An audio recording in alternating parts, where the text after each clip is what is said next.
Yang dipanjangkan itu adalah keberkahan umurnya. Contohnya apa? Buya Hamka. Buya Hamka sudah meninggal, tetapi Buya Hamka seakan-akan masih hidup sampai hari ini. Kenapa seakan-akan masih hidup? Karena masih kita bicarakan. Kalau ada permasalahan Natal misalnya, orang pasti menyebut Buya Hamka. Karena Buya Hamka sangat tegas sekali. Di tahun 82 itu saya tak mengucapkan selamat Natal, tapi anda berhenti dari jabatan MUI, biar saya berhenti. Itu menunjukkan kekokohan. Karena Buya itu begitu, gak bisa dia dikasih uang jadi Buya, gak bisa. Kalau sekarang Buya itu ketika dapat duit sedikit jadi Buya dia. Betul lah Bang? Itu banyak yang Buya hari ini, goyah dia. Kalau Buya itu begitu dulu. Nah, jadi orang yang melakukan dua hal ini, kata para ulama, keberkahan umurnya panjang, sehingga kemudian dia sudah meninggal tapi tetap disebut.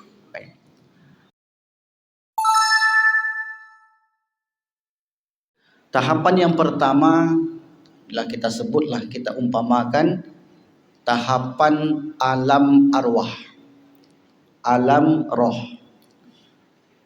Apa bedanya roh dengan arwah? Roh itu bentuk tunggal, ruhun. Kalau arwah itu bentuk jamak, arwahun. Jadi bahasa Arab itu kalau bentuk tunggalnya ruh, roh, ruhun. Misalnya Al-Quran menyebutkan wa yas'alunaka 'anir ruh. Mereka bertanya kepadamu Muhammad tentang roh. Berarti satu. Kalau disebut ruhun, arwahun mujannadah. Ruh itu adalah judud mujannadah. Arwahun berarti banyak roh. Nah, alam pertama yang dahulu kita lalui namanya alam ruh atau alam arwah. Di alam arwah ini kita pernah dikumpulkan oleh Allah. Ya. Pernah dikumpulkan oleh Allah. Belakang aja bang. Nah apa-apa. Ya, nanti aja. Pernah dikumpulkan oleh Allah. Lalu kemudian di alam roh ini kita pun ditanyai. Apa pertanyaan ketika itu? Pertanyaan tentang tauhid, tentang keimanan. Di alam roh. Apa kata Allah? Alastu bi rabbikum? Bukankah aku ini Tuhan kalian? Maka seluruh roh yang sudah diciptakan oleh Allah di alam arwah menjawab bala syahidna. Ya, benar kami mengakui engkau adalah Tuhan kami dan kami bersaksi. Ini namanya di alam roh. Keterangan di alam roh ini sangat sedikit sekali. Karena ilmu manusia tentang roh itu sangat sedikit. Wa yas'alunaka 'anir ruh qulir ruhu min amri rabbi wa ma utitum minal ilmi illa qalila. Tidaklah aku berikan kepada kalian ilmu kecuali hanya sedikit. Sehebat apapun orang hari ini, ketika ditanya tentang roh, maka mereka tak bisa jawab. Nanti ini kaitannya dengan beberapa fenomena yang terjadi. Apa fenomenanya Ustaz? Bisakah roh itu dipanggil-panggil datang ke dunia? Bisakah roh itu diinterogasi, diinterview? Beberapa jamaah itu kirim video ke saya menanyakan tentang itu. Maka saya jelaskan di sini tentang roh itu pengetahuan manusia sangat sedikit sekali. Tapi dia ada? Ya, jelas dia ada berdasarkan Al-Quran dan kita rasakan hari ini. Nah, ini alam roh. Lalu kemudian setelah dari alam roh ini, alam yang luas sekali, manusia tak ada yang tahu, dan informasi dari Nabi pun tak banyak, dari Al-Quran pun hanya sedikit. Lalu kemudian kita pun berpindah ke alam yang kedua. Nah, alam yang kedua ini di rahim ibu masing-masing. Ada yang rahimnya ibunya di Pekanbaru, ada yang di Arab, ada yang di Eropa, bergantunglah di mana orang itu hidup.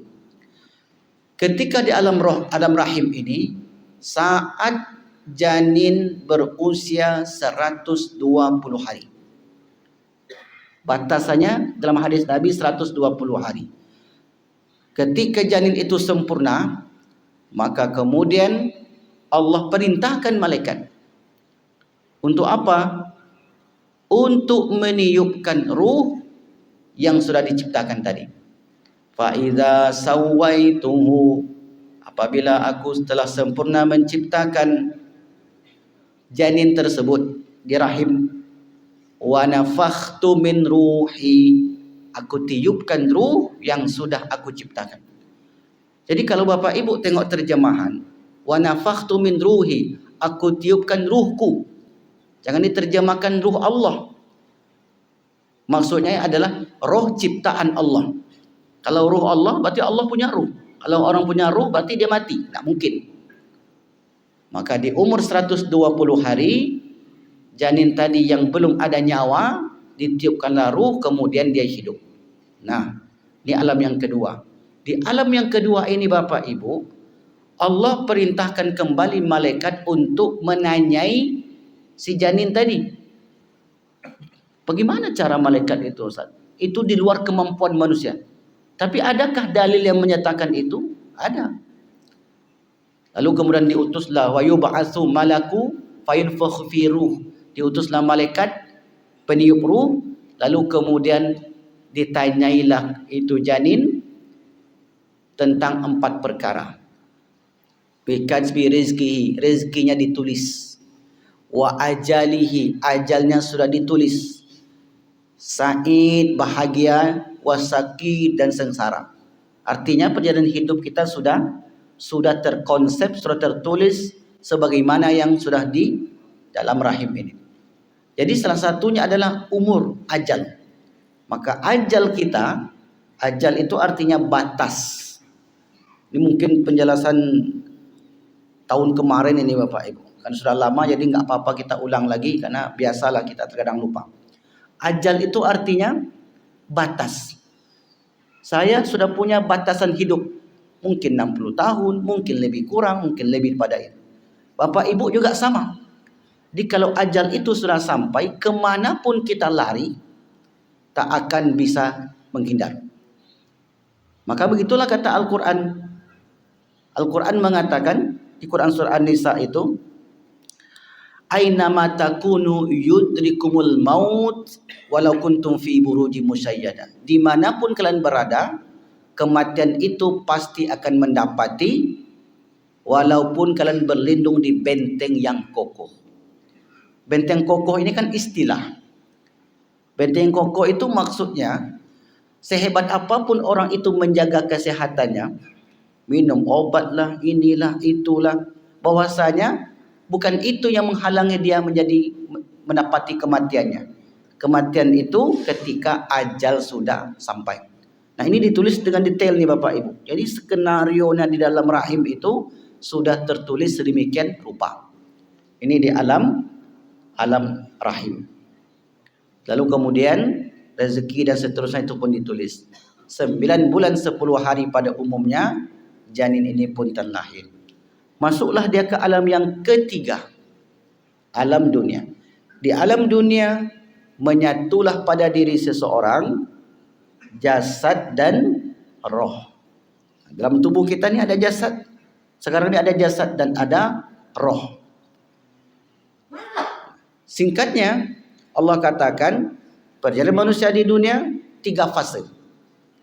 Allahul ladzi khalaqakum min di'fin, berawal dari lemah.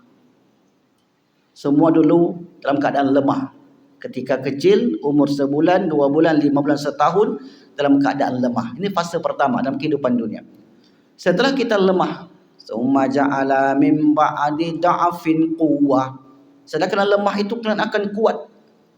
Umur 10, 15, 20, 30, 40 tahun, itulah puncak kekuatan manusia. Di atas 40 tahun masuk fase yang ketiga. Fase apa namanya? Lemah kembali. Lemah umur setahun atau setengah tahun, kemudian semakin kuat, naiklah kekuatan itu karena makannya banyak, karena minumnya banyak, minum tetalu setiap Selasa subuh, tentu bertenaga dia macam Pak Ilyas. Semakin berumur semakin banyak tetalu yang habis. Contohnya itu. Tambah tapai lagi. Apa tak panas badannya tu? Semakin banyak diisi, semakin kuatlah kita Bapak Ibu. Tapi sampai puncaknya, di umur 40 tahun, kita kembali melemah. Summa ja'ala min ba'di quwwatin da'fa. Setelah kalian kuat itu, kalian akan melemah. Menurun terus. Bahkan segala sesuatu yang ada dalam diri kita itu ikut melemah. Ingatan juga melemah. Maka Al-Quran itu mengisyaratkan kepada kita, wa man nu'ammirhu, Quran surat Yasin, surat yang ke-36 ayat 67. Wa man nu'ammirhu, siapa yang kami panjangkan umurnya, nunakkisu fil khalqi, kami kembalikan dia seperti penciptaan yang semula. Apa maksudnya ayat ini? Kalau dulu ketika kita umur setahun, tulang punggung ini sangat tak kuat sekali, lemah. Ketika berjalan mungkin tertatah-tatah, tertatih-tatih. Ketika masuk umur 60 tahun, maka tulang punggung ini pengennya kalau duduk, kalau enggak mencari tiang, cari dinding. Itu pengennya gitu aja. Karena sudah mulai melemah lagi. Ingatan ikut melemah, mata pun ikut melemah, mudah sekali kita tertidur. Dan itulah fase perjalanan kita di dunia Bapak Ibu. Dan ini tak bisa ditolak. Tak bisa ditolak oleh akal manusia. Nah, sampai nanti masanya dia semakin melemah, kemudian di situ terjadilah namanya kematian tadi. Enggak bisa dihindari. Makanya salah satu doa kita kalau ziarah kubur, wa inna bikum insyaallah lahikun. Sesungguhnya kami bikum terhadap kalian yang sudah meninggal, insya-Allah dengan izin Allah, lahikun, kami akan menyusul. Apa maknanya menyusul di situ? Sesungguhnya kita ini ngantri. Kita ini semua ngantri ya Pak, ngantri menuju kematian. Mengambil jatah kehidupan tadi. Jadi kita ini mengantri.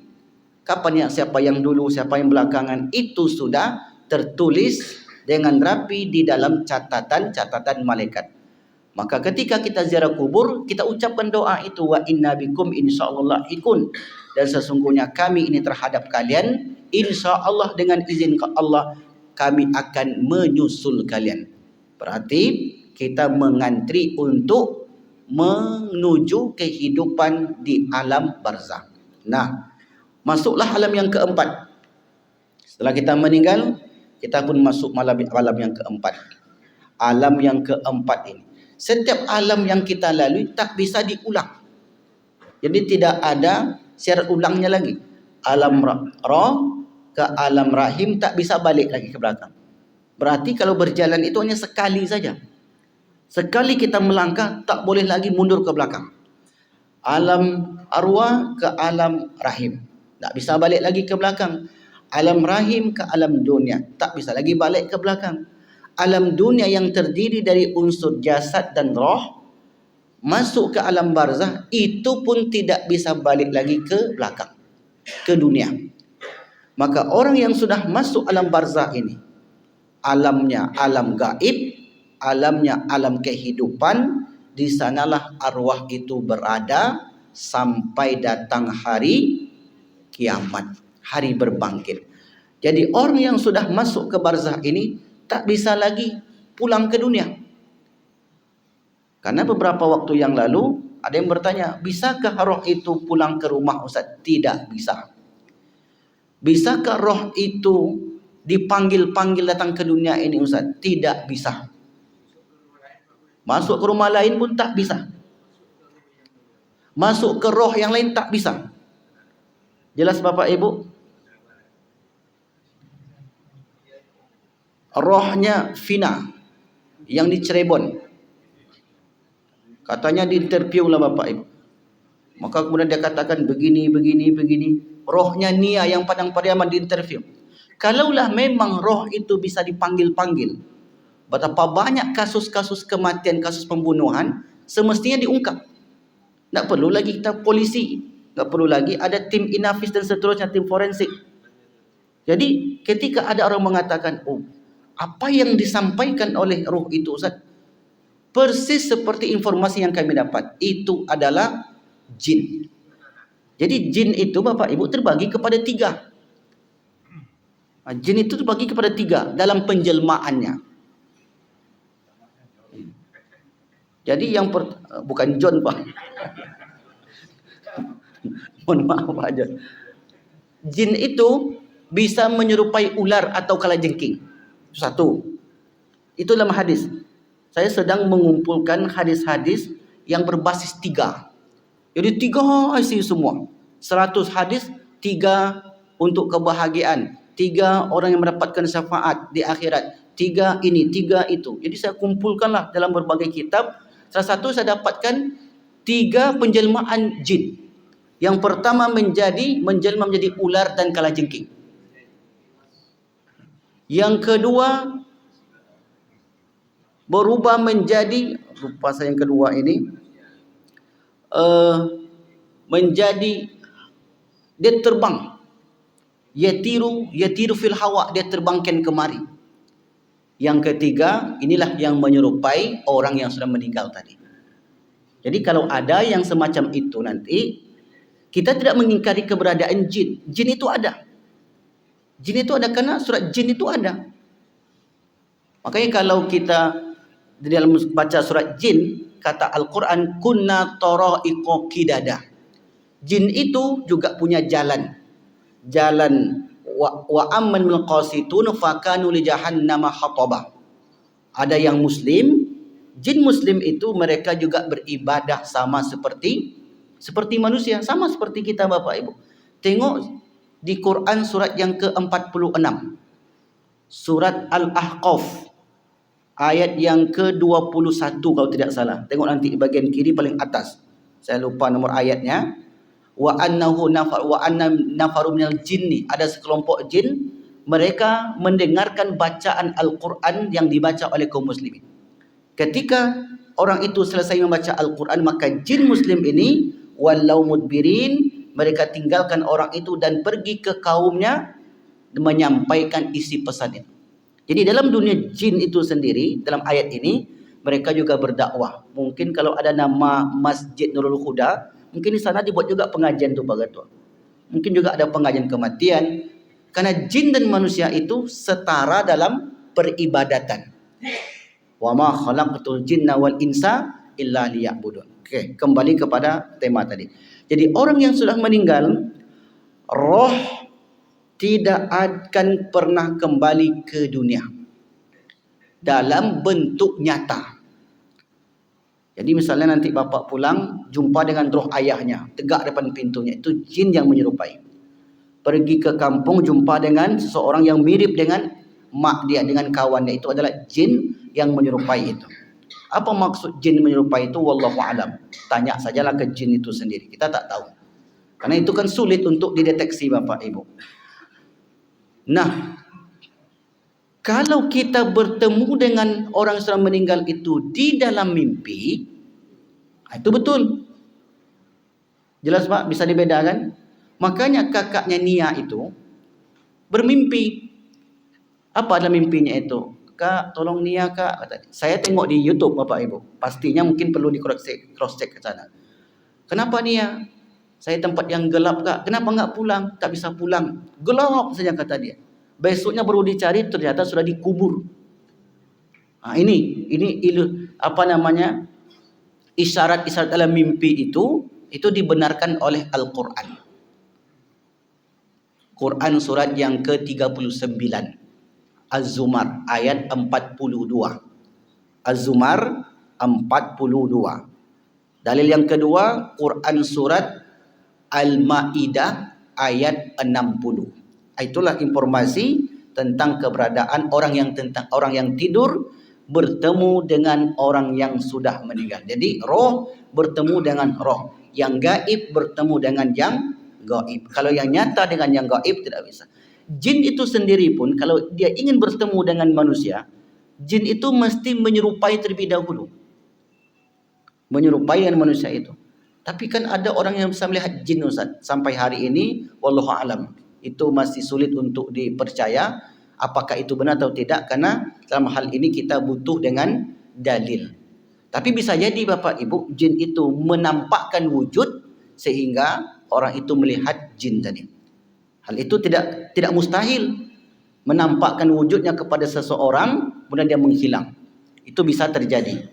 Tetapi kalau di alam mimpi, roh kita saat kita tidur tadi malam, lalu kemudian dibawalah ke suatu tempat, lalu kemudian kita bertemu dengan suami, dengan istri, dengan ayah kita, maka pertemuan itu adalah isyarat daripada Allah Subhanahu wa taala. Nah, beberapa waktu yang lalu ada seorang ibu-ibu yang suami sudah meninggal, ayah sudah meninggal, mak sudah meninggal, ditinggal seorang diri.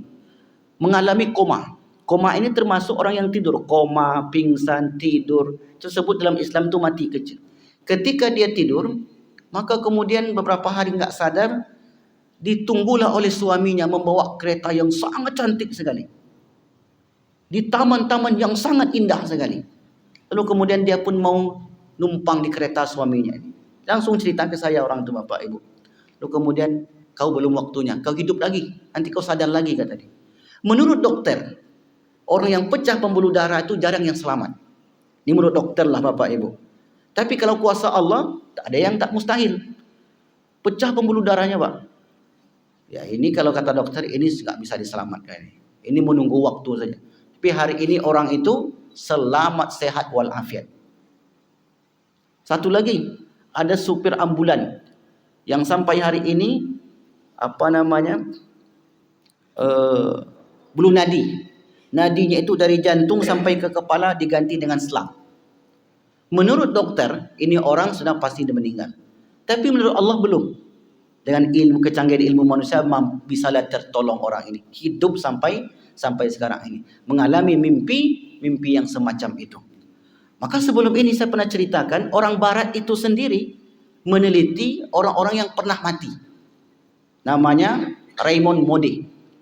Orang yang pernah mati suri, mati 5 jam, mati 10 jam, kemudian mereka bangun lagi dan mereka interview. Dan dia ceritakan perjalanan spiritualnya ketika di dalam matinya tersebut. Nah, orang yang sudah meninggal tadi, roh tidak akan pernah kembali ke dunia lagi. Kalaupun itu ada yang mirip, yang serupa, itu adalah penjelmaan jin terhadap orang-orang yang sudah meninggal tadi. Itu bisa, Bapak Ibu. Tapi bukanlah benar-benar roh itu yang datang ke dunia. Nah, seperti yang saya katakan tadi, alam berikutnya enggak bisa kita kembalikan lagi. Seperti apa kita meninggal? Sesuai cara hidup. Man asa ala syai'in mata alai. Kita mudah nebaknya, Bapak Ibu. Seperti apa saya meninggal nanti ya? Tak usah jauh-jauh mikirnya. Kata Imam Ibnu Katsir, seperti apa engkau hidup, seperti itulah cara mati. Orang akan meninggal sesuai kebiasaan. Makanya kalau kita membiasakan kebiasaan yang baik, kita ke masjid 5 waktu, kemudian kita mungkin bersedekah, mungkin kita baca Al-Quran, mungkin salat, bertasbih, Allah akan mudahkan jalan kita untuk menempuh kematian itu. Nah, setelah kita dari alam barzakh ini, kita pun masuk alam yang terakhir. Inilah namanya alam akhirat. Nah, pembahasan kita pagi ini, berbangkitnya kita nanti, berarti kan sudah alam yang tak bisa dicerna lagi oleh akal kita. Satu-satunya yang bisa menjadikan atau menjadi pedoman bagi kita adalah dalil. Gak ada jalan lain, Bapak Ibu.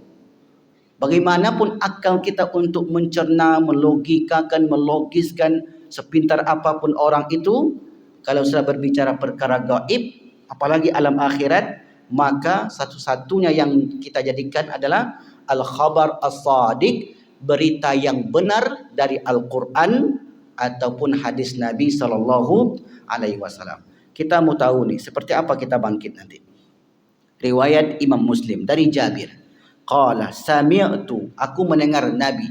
Berarti Jabir itu langsung bersama Nabi.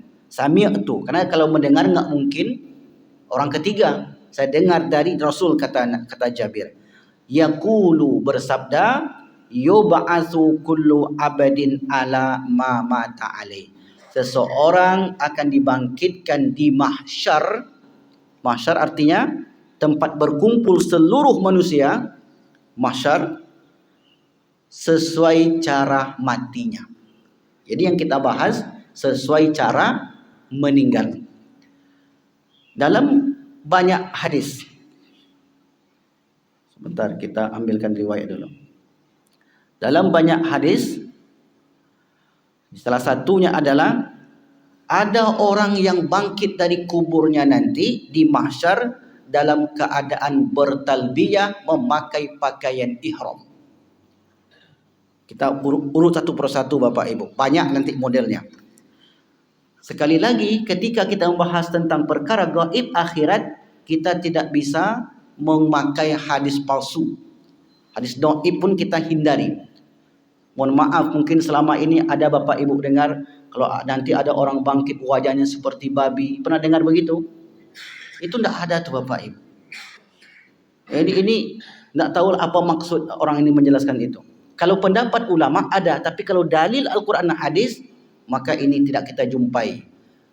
Maka kita usahakan terlebih dahulu Al-Quran dan hadis yang sahih-sahih, sebab ini masalah akidah. Nanti kalau mau tambah contoh-contoh yang lain itu boleh. Yang pertama, seseorang akan bangkit dalam keadaan bertalbiyah. Suatu ketika Rasulullah bersama para sahabat melakukan haji wada. Seseorang yang masih memakai pakaian ihram di atas untanya. Tiba-tiba untanya ini entah bergerak atau mungkin bergeraklah Bapak Ibu, sehingga kemudian menyebabkan orang ini terjatuh. Ketika dia terjatuh langsung meninggal. Karena jatuh itu hanya menjadi sebab saja. Bukan berarti jatuh meninggal. Banyak orang yang jatuh tapi tak meninggal. Ada kawan saya jatuh dari lantai 4. Sudah itu ditimpa tangga lagi. Sampai hari sekarang masih hidup. Artinya ini ajal belum sampai. Ini sahabat Nabi setelah haji wada, ajalnya sudah sampai. Wa fi sahihaini fir rajuli allazi waqasadhu naqatuhu wa huwa muhrim. Dia dalam keadaan berpakaian ihram. Ma'an Nabi SAW bersama Nabi fi hajjatil wada, di haji wada, haji perpisahan.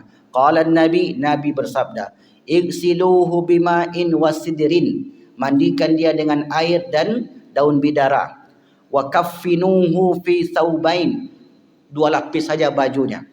Wala tuhannitu wala tukhammiru ra'sahu, jangan diberikan minyak hanut, minyak wangi, dan jangan pula ditutup kepalanya. Biarkan seperti itu. Mengapa? Fa innahu yub'atsu yaumal qiyamati mulabbiyan, karena dia nanti di hari kiamat akan bangkit dari kuburnya dalam keadaan bertalbiyah.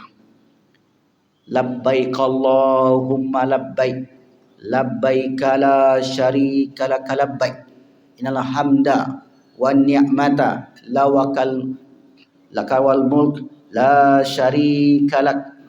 Bangkitnya orang ini dalam keadaan bertalbiyah, terus dia bertalbiyah di padang mahsyar sampai nanti dia bertemu dengan Allah Subhanahu wa taala. Ini contoh yang pertama. Contoh yang kedua, ada orang yang bangkit dalam keadaan berperang, mati syahid. Mati syahid karena dia berperang di jalan Allah Subhanahu wa taala. Jadi ketika dibangkitkan dari kuburnya, darahnya itu masih bercucuran. Untuk apa, Ustaz? Karena kematian itu ataupun kebangkitan itu dari kubur, 2 keadaan.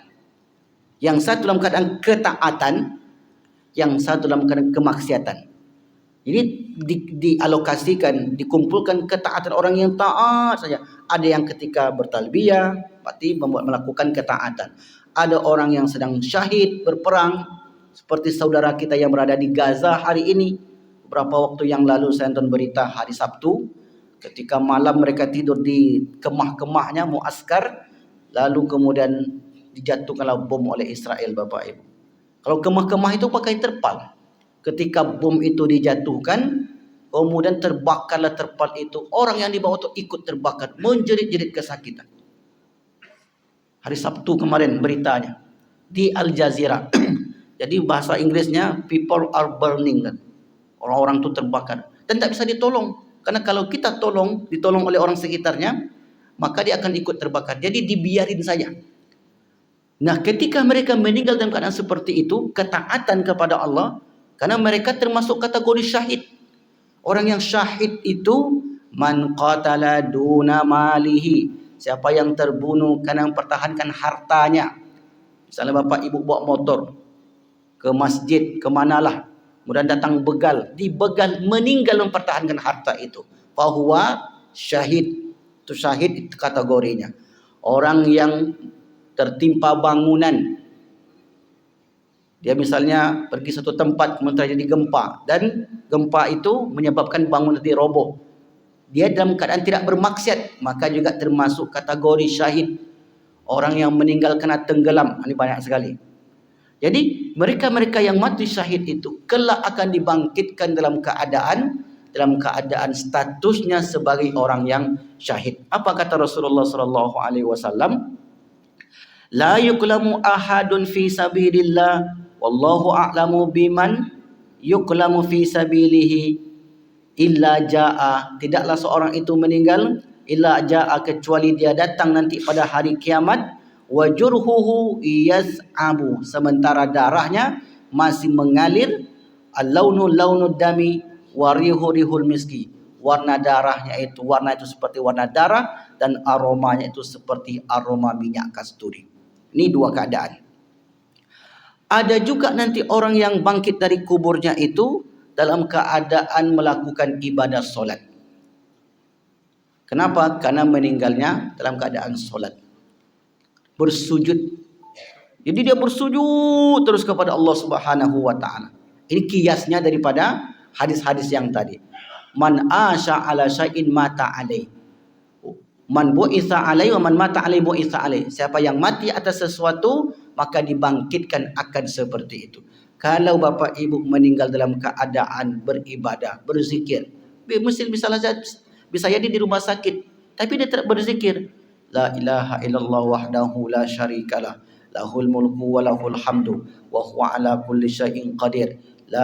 Itu dibaca 100 kali. Dalam satu hari bapak ibu baca zikir tadi 100 kali, maka Allah akan hapuskan dosa-dosa kita sebanyak 100 pula. La ilaha illallah wahdahu la syarikalah, lahul mulku wa lahul hamdu wa huwa ala kulli syai'in qadir. Mi'ata marratin, 100 kali kata Nabi. Maka Allah berikan 4 kepada orang itu. Yang pertama, pahalanya seperti memerdekakan 10 orang budak. Yang kedua, mendapatkan 1000 pahala. Yang ketiga, dihapuskan 100 kesalahan dosanya. Yang keempat, dijaga hidupnya mulai dari pagi itu sampai dia tidur kembali. Mungkin misalnya itu yang dibacanya bapak ibu dalam keadaan berzikir kepada Allah. Maka berdasarkan riwayat tadi, kiasnya adalah ketika dia meninggal dalam keadaan semacam itu, Allah akan bangkitkan nanti seperti itu pula. Tentu hal ini berdasarkan sabda Rasulullah sallallahu alaihi wasallam. Apa kata Rasulullah? Abdullah ibn Umar qala sami'tu, aku mendengar kata Abdullah bin Umar, idza aradallahu biqaumin adzaban, apabila Allah menghendaki azab kepada suatu kaum, asabal azabu man kana fihim, maka yang mendapatkan azab itu seluruh negeri tersebut. 1-2 orang melakukan kemaksiatan, yang merasakan azab itu bukan 1-2 orang tadi, tapi seluruh negeri itu. Summa bu'itsu ala a'malihim, lalu kemudian mereka dibangkitkan dalam keadaan amal perbuatan mereka. Ini saya jelaskan lebih detail. Berarti Ustaz, kalau dokter dalam keadaan menyuntik meninggal dia, berarti nanti dia bangkit dalam keadaan sedang menyuntik Ustaz? Tidak begitu maksudnya Bapak Ibu. Kalau seandainya sedang menjadi anggota DPR RI misalnya, lalu kemudian meninggal kan, itu apa maksudnya? Adalah dalam ketaatan. Kalau dia melakukan amal itu, saya menjadi anggota DPR RI untuk memperjuangkan hak rakyat masyarakat Riau misalnya, berarti kan ketaatan. Ketika dia meninggal dalam menjalankan tugas itu, berarti Allah SWT bangkitkan dia dalam keadaan membantu orang. Itu maksudnya. Ketika dia bekerja di rumah sakit, lalu kemudian meninggal ketika itu, berarti sedang menolong orang. Ketika dia meninggal dalam keadaan bersedekah, maka dia bangkit dalam keadaan bersedekah. Kalau orang meninggal dalam keadaan berjoget, macam mana Ustaz? Kadang itu pula, macam itu pula dia akan bangkit nanti. Tentu senang hati dia. Maksudnya dua. Satu dalam ketaatan, yang satu dalam kemaksiatan. Jadi kemaksiatan itu mungkin saja dalam keadaan melakukan perbuatan tercela, mungkin saja dalam keadaan berzina, mungkin saja dalam keadaan mencuri. Meninggal dia dalam keadaan melakukan perbuatan tersebut dan tidak sempat bertobat, maka orang itu akan dibangkitkan sebagaimana dia meninggal. Jadi Bapak Ibu yang dimuliakan Allah, untuk memesan seperti apa kita meninggal ditentukan oleh perjalanan kita. Jadi bisa kita pesan tu Bapak Ibu, ya Allah, saya ingin meninggal di hari Jumat. Maka dia berdoa, Allah makhtim lana wa ajalana bi husnil khatimah. Ya Allah, saya ingin meninggal dalam keadaan sujud. Maka dia pun lakukan solat. Ya Allah, saya ingin meninggal dalam keadaan solat di rumahmu. Dia kemudian dia sering ke rumah Allah, ke masjid. Ya Allah, saya ingin meninggal di tanah suci. Maka dia pun sering ke tanah suci, Bapak Ibu. Saya ingin meninggal dalam keadaan membantu orang.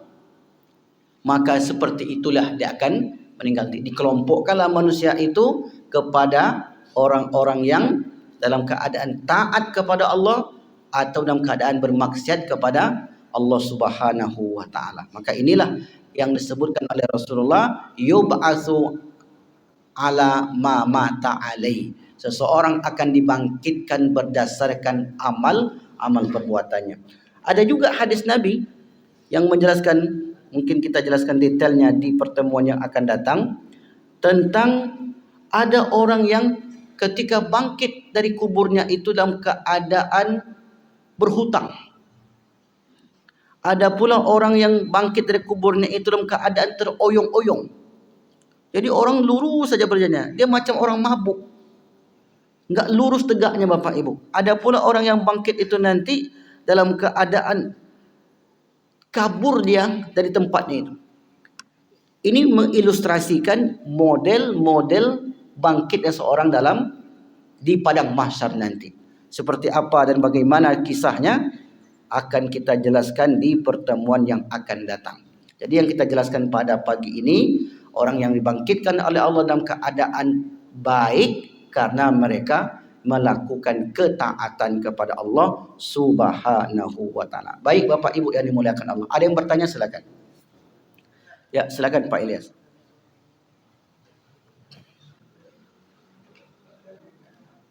Ya, tafadhol. Assalamualaikum warahmatullahi wabarakatuh. Waalaikumsalam. Terima kasih kesempatan diberi Pak Gibran. Tadi Bapak ada menyinggung soal kita Masjidil Ibrahim, itu sudah ditentukan salah satunya ajal kita. Ya. Yang saya tanyakan singkat saja Pak. Dengan ditentukan ajal tadi, apakah bisa berubah ajal kita seperti di dunia, apa bisa berubah daripada ditentukan tadi atau tidak? Ya. Ya. Ajal yang sudah ditentukan di Lauhul Mahfuz itu sudah ditetapkan oleh Allah. Berubah atau tidak itu sudah ditetapkan oleh Allah. Tetapi Nabi Muhammad SAW memberikan kita amalan berupa doa. Maka doa itu ada dua hadis Nabi. Man ayyabsutu lahu fi rizqihi. Siapa yang Allah inginkan rezekinya menjadi lapang. Au yunsa'alahu fi atharihi. Atau ingin dipanjangkan umurnya. Falyasil rahimahu. Maka jalinlah silaturahim. Orang yang menjadi silaturahim umurnya dipanjangkan. Nah, di sini muncul pertanyaan. Apakah yang dipanjangkan itu umur yang di Lauhul Mahfuz tadi atau ada makna lain? Dulu ketika saya pelajari hadis ini di Al-Azhar, yang dimaksudkan sebagian oleh para ulama, yang dipanjangkan itu adalah keberkahan umurnya. Contohnya apa? Buya Hamka. Buya Hamka sudah meninggal. Tetapi Buya Hamka seakan-akan masih hidup sampai hari ini. Kenapa seakan-akan masih hidup? Karena masih kita bicarakan. Kalau ada permasalahan Natal misalnya, orang pasti menyebut Buya Hamka. Karena Buya Hamka sangat tegas sekali. Di tahun 82 itu saya tak mengucapkan selamat Natal. Tapi Anda berhenti dari jabatan MUI, biar saya berhenti. Itu menunjukkan kekokohannya. Karena Buya itu begitu. Gak bisa dia dikasih uang, jadi guya, tak bisa. Kalau sekarang buya itu ketika dapat duit sedikit jadi guya dia. Betul tak tu Pak? Itu banyak yang guya hari ini, goyah dia. Kalau buya itu begitu dulu. Nah, jadi orang yang melakukan dua hal ini, kata para ulama, keberkahan umurnya panjang, sehingga kemudian dia sudah meninggal tapi tetap disebut. Nah, ada juga pendapat yang kedua, memang Allah tambahkan. Berarti ada dua pendapat Pak, Allah tambahkan. Cuma pendapat yang kedua ini disampaikan lagi, dijelaskan lagi. Sesungguhnya umur kita yang di mahfuz itu kita nggak pernah tahu berapa jatahnya. Kita nggak pernah tahu. Tapi kan ada hadis riwayat dari Nabi Isa itu, kau mau panjang umur nggak kata Allah, maka peganglah bulu domba ini, seberapa banyak kau bisa merabanya, maka sebanyak itulah umur yang akan aku tambah kata Allah. Tapi kata Nabi Isa, panjang umurku itu apakah membuat aku jadi baik? Tidak, belum tentu. Maka cukuplah umur yang sudah ada saja yang saya habiskan. Jadi ada dua pemahaman tentang hadis tadi. Siapa yang ingin dipanjangkan umurnya dan dilapangkan rezekinya, jalinlah silaturahim. Secara logikanya Bapak Ibu itu masuk akal. Mengapa? Karena orang yang sering jalan-jalan itu pikirannya fresh, segar. Makanya kalau ibu-ibu agak stres sedikit, ajak selaki suaminya, jalanlah kita keluar rumah itu. Karena di rumah suntuk nengok rumah itu. Orang yang suntuk itu cepat mati. Nengok rumah. Cobalah sekali pergi misalnya ke Turki. Makanya Pak Matondang tu walaupun umurnya hampir 70 macam 27. Nah, semangatnya. Kenapa? Karena sering keluar. Apalagi nanti kalau minum teh talunya di Hang Tuah, itu lebih lagi tuh. Makin mudah sekali dia. Karena banyak cerita di sana. Ibu-ibu jangan suuzon. Karena minum teh talu. Jadi begitu Bapak Ibu, orang yang sering silaturahim itu pergi sana sini, wajahnya fresh lagi. Kenapa Ustaz tahu Ustaz? Karena kadang istri di rumah, kalau sudah lama enggak diajak keluar, kusut mukanya. Bawalah pergi belanja, bawa ini. Itu cerah lagi. Betul enggak Bu? Itu betul kata Bu Ibu. Jadi itu yang membuat kita umur panjang tadi. Diingat orang nanti. Panjang umurnya, rezekinya dengan menjalin silaturahim.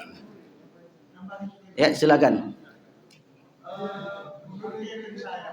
Baik. Baik. Baik. Ya, betul.